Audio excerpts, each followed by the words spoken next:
Noswaith dda, welcome back to another episode of the NFL Cymru Podcast with your usual suspects, myself, Dyfed Cynan Guto, and tonight we have another special guest joining us tonight for an exclusive. Both of us have been very, very excited to welcome Cynan Anwyl onto the podcast for the first time. Cynan, noswaith dda, croeso i'r pod. Thank you very much. Diolch yn fawr iawn. Noswaith dda. The reason why we've been very, very excited to get you on, because you're quite an expert. And do you know what? Weirdly enough, it turns out that we work for the same company as well. I Although know. we've got another GOG, we've got another North Walian joining us. I know. So I'm outnumbered tonight, so I'm gonna have to be careful. But yeah, but we work for Sgorio for S4C, which is a football program here in Wales. And turns out we're massive NFL fans. How it's taken this long for us to find this out, I'm not sure. But generally, Cynan, we just wanted to bring you on, really, just for you to kind of give us more of the landscape of what NFL is like in Wales, really, because I know that you're tied to one of the university teams here in Wales. But first of all, I'm just curious. Both of us are. I'm sure everyone else is as well. How did you start? How did you start? What was your involvement in the NFL? How did it all begin? Well, basically, to cut a long story short, it's a way that a lot of people get into it. Madden NFL, NFL. Yes, yes.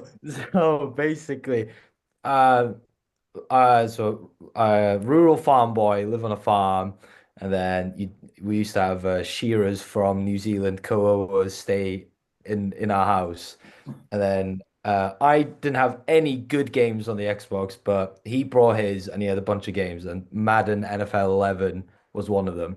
I never even touched American football. I even thought about it once at that stage because rugby is like a religion in North Mm. Wales, especially in Yeah. rural Wales. So never even thought about it. But then played it, stuck it on, played it, and then so it was Drew Brees on the cover, and then at the start of the game, there's this really passionate monologue about how the Super Bowl win in 2009 was so inspirational right after Hurricane Katrina. And then you see him hyping up you see the videos all the time of him hyping the guys up in the huddles before the game. And I was watching, I was like, you know what? I can back this guy. You know what? This is now my team. And now it's 2025. What a mistake that was. What a mistake. What a mistake. So yeah, I got into it that way, and then when I went to university, tried playing rugby there, and I was like, this isn't what I thought it would have been. And I remember in like the freshers fair, like serendipity that they have in the uni, there was like former rugby players who were saying, "Oh, we've got an American football team, and it's like a family here. There's like 70 odd of us." And I was like, "Okay, I'll go see how it is." I was like instantly fell in love with it. It's like it was a brotherhood there. It was like a family. As soon as I got there, I was like, no, okay, I can get on board with this. And yeah, so I played. Let me think now. Played for like 4 terms, 4 years. Did 3 years undergrad and then a master's, and then I was also playing for the nearest like regional side in Chester. And then yeah, after my masters, I went home and I was thinking, oh, this sucks. Now not only have I lost all my friends who enjoyed American football were back in uni, and I can't play it anymore. But thankfully, uh, the one of the coaches at Chester was also a coach at Bangor University.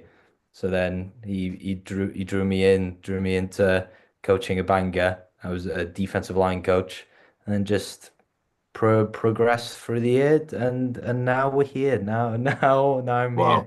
Mm. handling head coaching duties and defensive coordinator duties. Ah, it's wild. So did they already have a program at Bangor? Yes, so they've had funnily enough, my first ever American football game was away at Bangor, Right. and So I'm a Bangor native, and then I used to live on a farm in Bangor, and it's right next to the American football pitch at that time. So then, literally, when we when we went to the game, I was able to walk to my house, have a shower, and then get on the bus back to university. It's just crazy how that was my first game, and of course, it was away in Bangor, basically right next to my house. Wow. But That's they've it's been. like it's written in the star. It's written in the stars, isn't it, Canan? I mean, let's just to get this out of the way. I know you mentioned Drew Brees, by the way. Does that make you a Saints fan? Yes, big time. Yes. Ooh, we're gonna have some problems here, Canan. No, Ooh. I know you're a Falcons fan. I know. I've been listening to the pod. I know you're a Yeah, Falcons fan. yeah. God. No, but I visited New Orleans last year, and I went to the same stadium. It's unbelievable. It was So unbelievable. jealous. If you get a chance to go, I highly recommend it for you. I'd love How to. excited are you for? Obviously, you now have got a new head coach. You got new staff. How excited are you for the same season? I know it's going to be a bit of a rebuild, but are you Yeah. optimistic? Are you not? Are you feeling the other way or? See, this is the thing. See, on paper, obviously you got Kellen Moore. Hmm. Kellen Moore is head coach, youngest coach in the league. So I don't know if that's a pro or a con. Hmm. Obviously did very, very well with the Eagles. I think he was decent at Dallas as Mm, well. He had a little bit of bump in Los Angeles, but he obviously knows his stuff. Being a head coach, though, that is another step. Funnily enough, we have a pretty good coordinator who failed as a head coach, who's now a defensive coordinator for us. We got Brandon Staley's just like signed for us as a Yeah, DC. yeah. So he was very good as a DC with the Rams, and then he went as a head coach for the Chargers, and he was doo doo. So I don't. This is the thing mm, with I don't want to have my hopes really high up. But I reckon I think he'll definitely be better than this past season. I think because we've got some good vets on the team. We've got some good young talent on defense, mm. especially. It'll be positive. It'll be positive. I don't know about any playoffs, but it'll be positive. Yeah, Yeah. yeah. I mean, um, I think we were talking on an earlier pod when Guto actually went to see the Saints, as he was just saying then in the Superdome, and that was actually Spencer Rattler's first game when Derek Carr was Oh, out of injured. course, yeah. Um, yeah. So what? So Yeah, what yeah. do you make of Spencer Rattler? I'm not sure if did you guys see the Netflix series QB1? In one of the No. first seasons, Spencer Rattler was on the first season of QB1, and he was this arrogant guy coming out of Arizona, obviously very, very talented. Um, he transferred during college, didn't he? And Mm, then, I saw him in a couple of games last year, and he looks pretty decent because to be honest with you, I've never been a fan of Derek Carr. I think Derek Carr can take you to a certain point, but yeah, obviously you need that X factor, which yeah. clearly, no offense, Derek Carr, I don't he doesn't have that, does he? No, I feel like I think in his head he all not knows it, but he has this feeling of right, I have to make a big play. I have to like put the team on my back. And that's how he gets Mm, injured so many times. Like the last time he was injured, no, there's the latest injury last season was when he tried to do a somersault over some guy to get the first down. It's like, what are you doing? What are you doing? mm, Then proceeded to like I think he broke his hand or broke his thumb. So not ideal. Spencer Rattler, I feel like he was he was thrown into the deep end a little bit. Um, we didn't have the receiving best receiving core in the league when he was thrown in. Obviously Chris Olave was out, Rashid Shaheed was out, so it was a lot of like you know, just not random names, but if you're just a really good NFL analyst, then you'll probably know who they are. So no, I think especially with Kellen Moore behind the wheel, helping him out. I think I think also they've brought in the the former quarterbacks coach for the Eagles has come in as the offensive coordinator as well for the Saints. So Mm, that spells some hope as well for Spencer Rattler. yeah. I have faith in him. I have faith in him. And I know, like you said, he was transferring around in college. He was at I want to say he was at USC as well. Same time as Caleb Williams, and then it was actually Caleb Williams who nabbed his job. So I have faith in him. I've more faith in Derek Carr. Yes, I agree with you. Yeah. I just want to come back really to your early days playing American football. So we were talking just before we recorded. So you're now the head coach and the DC of the Bangor Muddogs, which is absolutely fantastic. So in Wales, I believe there are 4 college teams. Am I right? Yes. Yeah, you've got Swansea Titans, yeah, Aberystwyth, yeah, and then you've got Cardiff Cobras as well. yeah, Cardiff Cobras, Yeah. So yeah, and Aberystwyth, yourselves. that's our varsity team as well. So it's Right, like okay. that's the big bowl game really. Yeah. Yeah, yeah. I live literally about half an hour away from Bangor, and I had absolutely no idea until quite recent that Bangor had a team. So No way. I'm definitely I live in Pwllheli, so I'm definitely going to try my best to come and watch a game. I know there's a game this weekend. Hmm. Is it Salford you play this weekend, if I'm correct? So we've got Salford this Yeah, weekend. So yeah, we've been Bangor's been in like a tricky spot where it's been in and out of the league, with numbers haven't been so good. And I think Salford in the similar situation. So it's like a development side, yeah, or associate, I forget the specific term. But they have to play a certain amount of games to prove to their university that they can go back into the Bucks leagues, basically. And I think we're in a similar situation as well. And then so Salford would be a good competition for us. I know they're being coached by a lot of coaching staff who also work with Manchester Titans. Mm. So they're basically the best team in the UK. So that'll be very interesting as they rock up to Bangor in the hurricane weather. Lovely. Um, Obviously, kind of like you said at the beginning of the pod, obviously Wales is um, a very, very strong rugby nation. I say strong-hearted rugby nation. Not much skill going on at the moment and not much development going on within the WIU, but that's another pod. We won't get into that. I Yeah. just wanted to say, as a former rugby player, I played rugby for a while until I was 18. Um, Okay. do you get a lot of transfers coming from rugby to play American football, and how different it is, as in how do you have to develop how do you have to develop them to kind of grasp American football? Because obviously, if you've been watching the pod, like obviously we've been.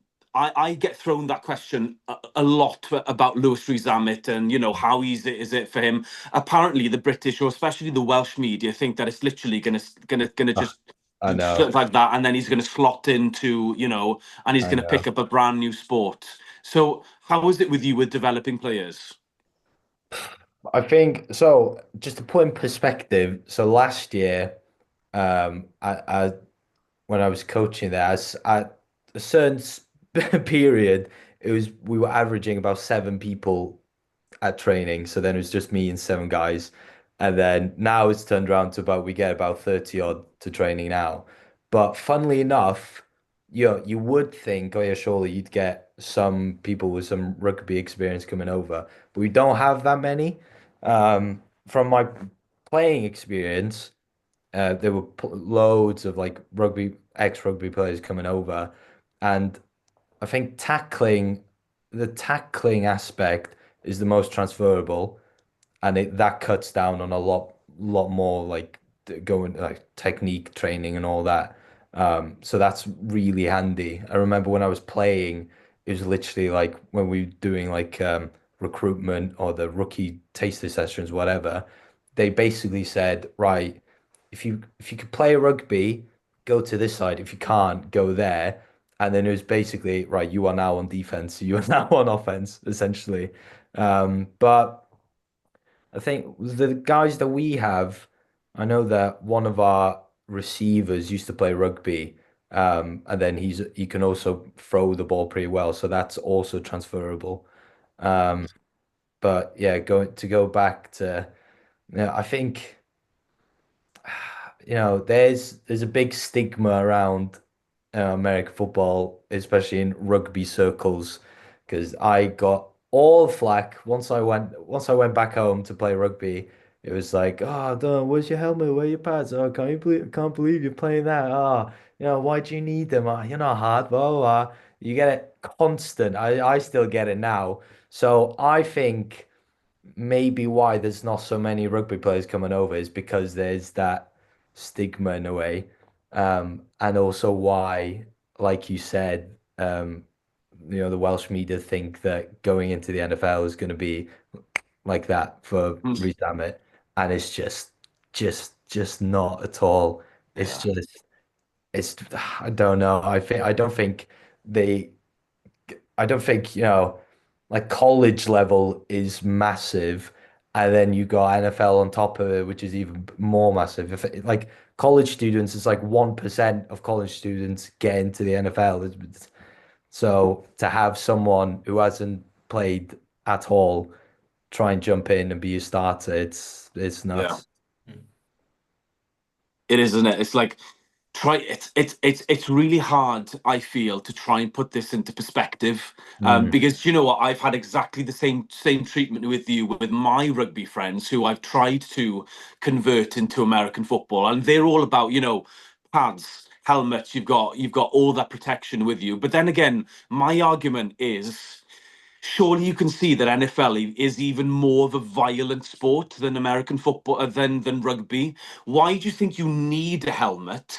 mm, Because well, you can't anymore. You used to be able to target with your head. You'd be able to tackle with your head, and yeah. some people still do. Yes.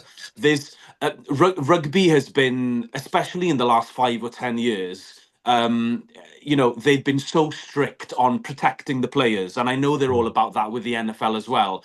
But it comes to a point where you just can't protect them because you're taking away the nature of the whole game. You're yeah. taking away a completely the animal aspect of the game. The violence, and I mean, that's why the NFL is a $1 trillion organization, because that's what we love to watch every Sunday.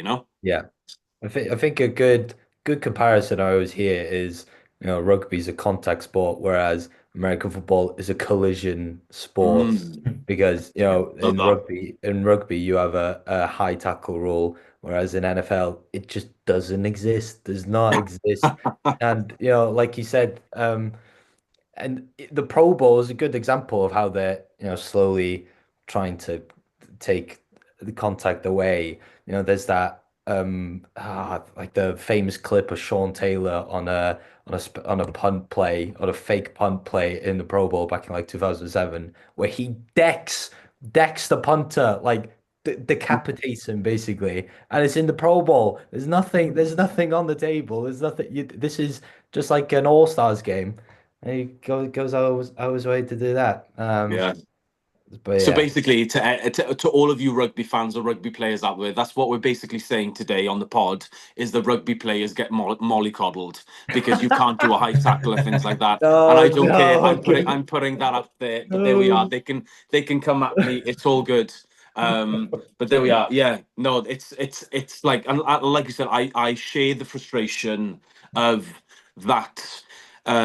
With Zammit, that instant success, and they don't even realize they've never heard of a playbook before, and so many plays that goes into even transferring from, started off as a running back going to a wide receiver. That is such a dramatic change right there. And Yeah. even I try and compare him. I was thinking about this the other day. It's like when Michael Jordan took time out of basketball and went to play baseball for 2 years. He had to change his whole body. He had to lose so much muscle in order to change a different sport. That's exactly what Zammit is doing. If anything, I think he's bulking up in order to prepare for, like we said, more collisions instead of tackling.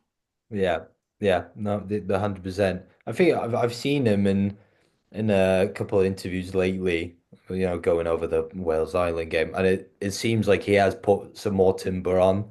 So, I think you're right in saying I think he's prepping for more collisions, especially if he's a wide receiver now. He's going to get a lot of like blindside hits from whatever safeties are going to come across and think this is the big Welsh guy who thinks he's going to take over the NFL. I'm going to put him in his place.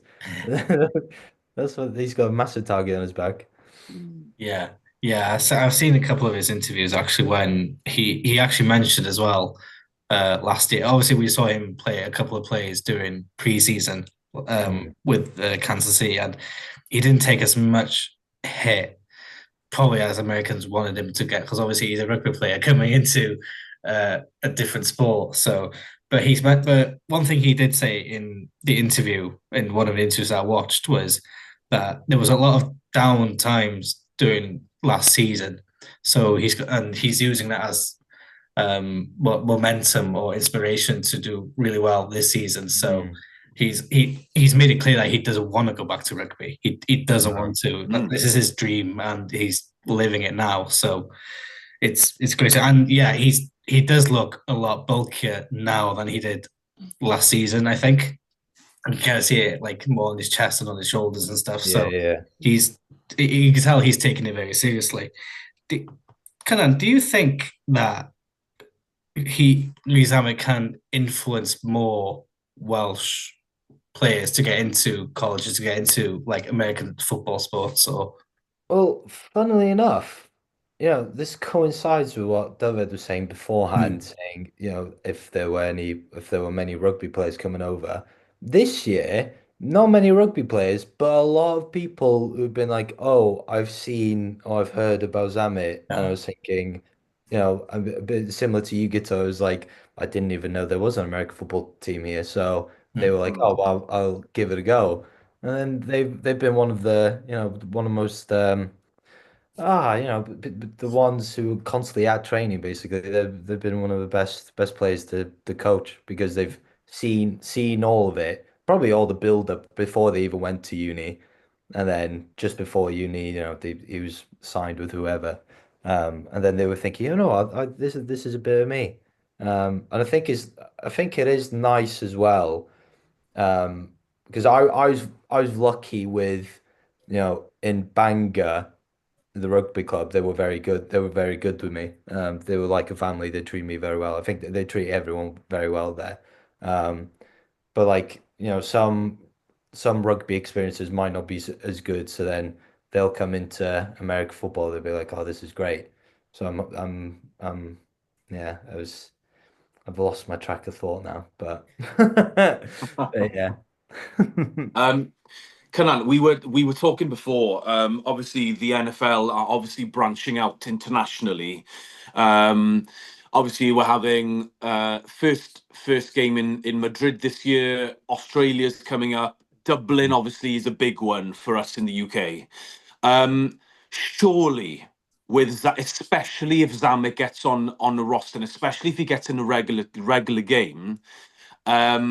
We're going to see an NFL game in the Principality. I mean, we were saying a couple of pods ago, we've got the perfect stadium. What a location. We've got a roof. So even if it rains, the pitch is going to be fine. And I think us Welsh as well, I think we'll genuinely get around the game because we seem to, on rugby days, you see, whatever we're doing, we drop everything. If Wales are playing, that's priority. And I hope that the Welsh public would do the same with NFL as well. How realistic do you think this is going to happen? I can't. Well, okay. I'll say it like this. Okay, while Sam is at the Jags, I can't see that happening because the Jags wouldn't be playing in Cardiff, so then you wouldn't have Zammit playing in Cardiff. And I also think maybe in a couple of years, I think because Wales is so rugby heavy, it would be like, how dare you bring this wronging of a sport into our holy sanctum that is the Principality. Hmm. So I think there might be a bit of that. And well, yeah, yeah. I was about to say the WRU do need some money, so they might jump on the idea, but I don't know. I don't know. I'll give it a couple of years. I'm not 100% on that yet. Yeah. That's a typical Saints fan answer right there, I think. No, no. Oh, there we are, boys. Fair play. It took us 20 minutes to get into it, but I'm just gonna sit back and I'm just gonna let you, have your NFC South debate over here. It's all good. Fantastic. No. Can I just back to the Bangor Muddogs, if that's okay? Yeah, of course. So obviously you were saying, is this your first game of the season, by the way? So we had a scrimmage, like a friendly type scenario with Chester University.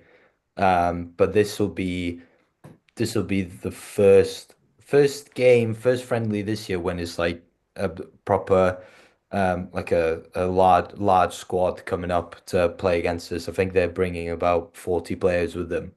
So I think Cool. this will be a really good test, especially because of the level, not only level of players they have, but the coaching, and they've had the last game that they had in November. It was against a good Nottingham side, so it will be the first game of the season, basically, especially good opposition as well. Yeah.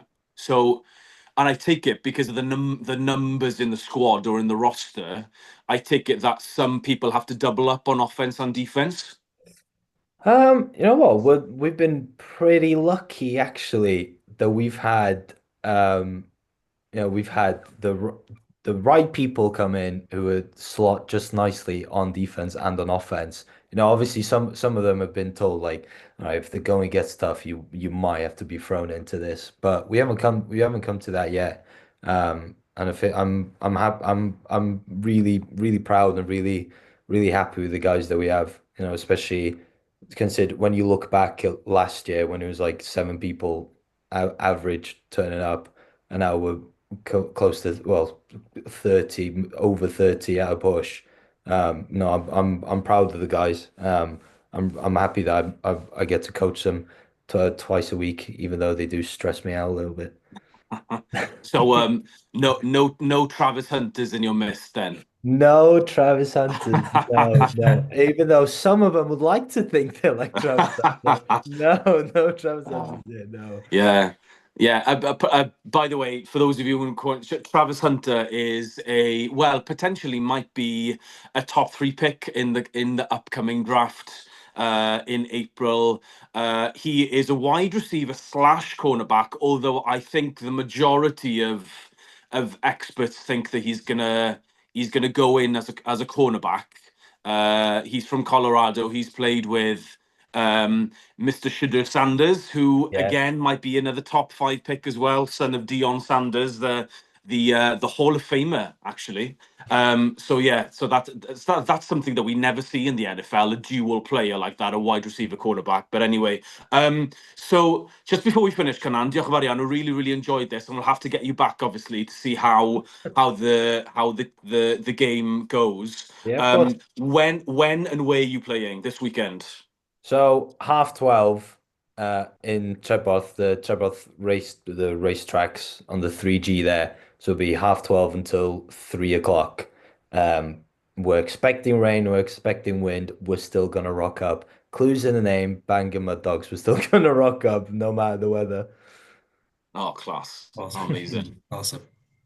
I really hope that you get a decent crowd, Hopefully not. because yeah, I mean they're struggling to sell tickets in the Principality for tomorrow's game, so people are maybe just kind of like checked out on Welsh rugby at the moment, and that game is supposed to be on at 2:15. I'm working on a football game tomorrow, so I won't be watching the rugby either. But honestly, I'd absolutely love. I've been to watch a Swansea Titans game, their first game of the season, and I absolutely loved it. It had a brilliant crowd.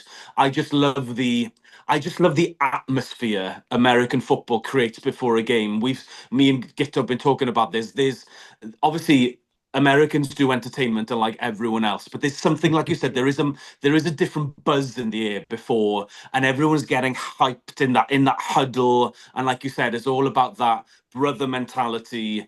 It's like anything else. I honestly, I wish you all the luck for your opening game. And like I said, please come back to tell us how the game went and how the season went. How many other games, by the way, do you think you're going to be playing this season? So it will only be this. So it'll only be this Sunday, and then varsity basically. So, and then next year, hopefully, either if we're not in the leagues, I mean, we've drawn enough tracks in anyway, so we'll have plenty more games right at the start of the term. But yeah, Aberystwyth varsity, that is the big one. So that's on the 22nd of March.